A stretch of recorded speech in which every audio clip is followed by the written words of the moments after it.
உனக்கு ஒன்று தெரியுமா, என்கிட்ட நிறைய காசு இருக்கு. எங்க அப்பா கொடுத்த பாக்கெட் மணிலாம் நான் உண்டியில் மட்டும் சேர்த்து வச்சுருக்கேன். அப்படியா? என்கிட்ட அப்பா வந்து காசெல்லாம் கொடுக்கறது இல்லை. அதுக்கு பதில் என் பேர்ல ஒரு எஜுகேஷனல் பாலிசி எடுத்திருக்காரு. நான் வளர்ந்து காலேஜுக்கு போகும்போது நிறைய பணம் வரும். மேல் படிப்புக்கு உதவியா இருக்கும்னு அப்பா அடிக்கடி சொல்லுவாரு. என் பாப்பாவுக்கும் ஒரு பாலிசி போட்டிருக்காரு. அப்படியா? அந்த மாதிரி பாலிசி எதுவும் எங்க அப்பா எடுத்து வைக்கலையே. இப்ப போய் எடுக்க சொல்லு. உன் தம்பிக்கும் எடுக்க சொல்லு. ஹரிஷ் சொன்னான்னு போய் சொல்லு. அங்கிள் கட்டாயம் எடுப்பாரு.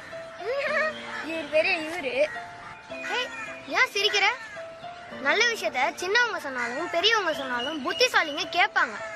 எஜுகேஷனல் பாலிசி நல்ல விஷயம். அங்கிள் புத்திசாலி. நீ போய் சொல்லு போ.